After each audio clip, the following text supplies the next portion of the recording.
What's going on, everyone? So welcome to my latest video. This is my review for the TV show Invincible.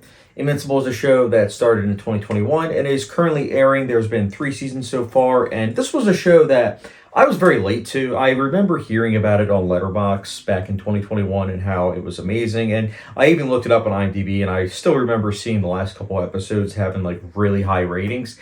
But it was one of those things where I wasn't really in the mood to watch a TV show that was based around superheroes because I had just gotten into The Boys, and at that point in time, The Boys was a show that it took me a little bit to get into. I know it's a hot take, but I didn't really get into The Boys until towards the end of season 2, and then season 3 I was really into it, and even more of a hot take, season 4 I did enjoy The Boys, even though I do admit that there are some flaws to it. So I wasn't really in the mindset to, watch another superhero show, especially one that was animated. Not that I have anything wrong with animated TV shows. I think that animated TV shows can be very powerful, very great. Just wasn't really in the mood. But shout out to my little brother Kyle. He was actually the one that wanted me to check out the show, and he showed me the first episode, and the first episode intrigued me, especially the last, I would say, 5 minutes. It made me want to check out the rest of the show. So what I decided to do was watch the rest of the show up until season 3, and season 3 was premiering, I think it was middle of February. So then I was able to watch Invincible season 3 week to week.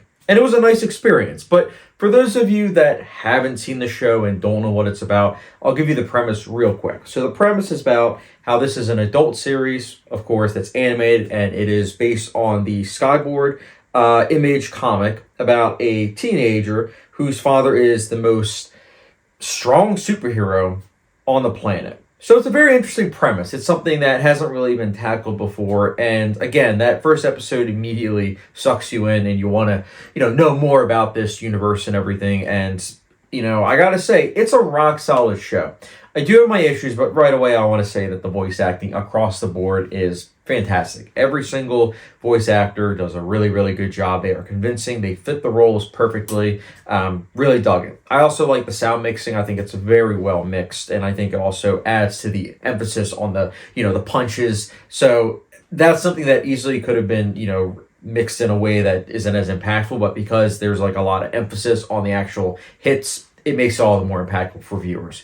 It's also surprisingly bloody. Like, this is a very bloody show. And I think the fact that it's animated works to that effect, because when you think of animated films and TV shows, you don't immediately think, oh yeah, there's going to be a lot of blood. You, of course, think that it's more geared towards children. Again, I'm not saying that that's always the case. It's clearly not. There are a lot of animated films, more so than not, that I like because they are geared more towards adults. But I guess I just wasn't expecting how violent it got, especially in season 3. Season 3, the last 2 episodes in particular, are very violent. But I'll get to that in a moment. I'll put it to you this way in terms of quality. Season 1, I think, was good. It led up to a finale that was earned. I thought that it worked quite well, and it made me intrigued to see what season 2 was going to do. Season 2 made the mistake of having most of the second season not having a certain character. I'm not going to say which character in case you haven't seen the show, but there's a certain character that really makes season 1 work as well as it does. And so cutting that character out of season 2 just made it feel as if there was a elephant in the room where it's like, all right, so how are we going to address this, that this character's not here because he was clearly a huge part. Season 3 changes that. Season 3 does also add more stakes to it. And I will say season 3 has my favorite episode of the show so far. It's season 3, episode 2. And I'll just say this. It involves the character of, I hope I'm pronouncing this correct, Cecile, played by Walter Goggins. That episode is what I want from the show moving forward. I think the show is at its strongest when it focuses on its secondary characters. Cecile in particular is a character that he is older. He is someone that you don't really understand his perspective up to this point as much, but this episode really recontextualizes a lot of his viewpoints, and it adds a lot of depth, and also adding a lot to the morally gray themes that the show at this point was attempting to tackle, but wasn't succeeding, in my opinion, quite as much. And the reason why I say that is because up to this point, you're following a teenager who still looks at the world as, black and white, how there's not that much gray.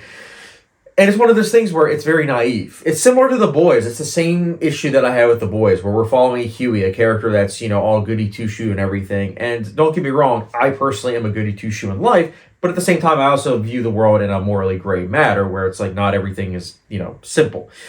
So seeing a character like this that's a teenager, I get it. He's a teenager. When I was a teenager, I didn't look at the world, in a morally gray lens. But in terms of TV, like high caliber TV that's interesting, what's most interesting is when you're following those characters that have to grapple with that. So as the series has progressed, this character that we're following, he is slowly reaching that point, and we're realizing that, and that's when it's getting more interesting. So I think that long term it will be interesting, but right now there is an issue where it's not as fascinating when we're following a character that just looks at things in more of a black and white manner. But that's just a me thing. I do know a lot of people that love the lead character of Invincible, and I can totally respect that. But it's just one of those things where I see so much potential with this show, and season 3, episode 2 in particular really showcases that in a manner that I dug. And I'll also add even more to that, going to more of the positive sides of Invincible.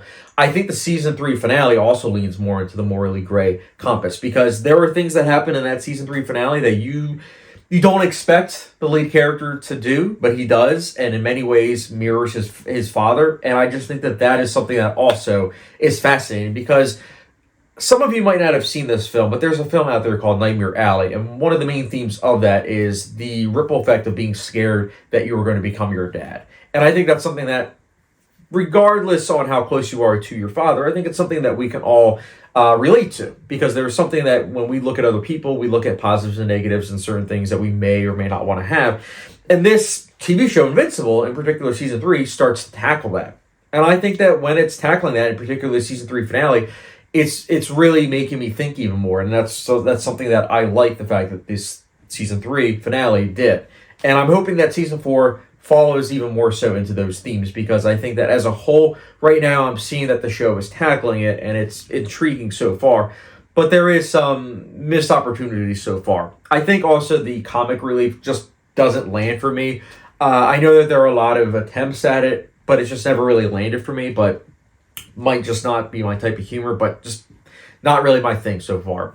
But the more dramatic errors, when it actually goes into, again, the morally gray compass, that's what I'm really interested in. So I'm curious to see where the show goes with like season 4, 5, and I think there's going to be a season 6 and 7. I'm very curious, but I also want to hear your guys' thoughts. What did you think so far of season 1 to 3 of Invincible? Let me know how close it's been to the comics, because I know that there are a lot of people that have read the comics, but I'm curious. But for now, Invincible, it's a rock solid show that I personally will be giving a...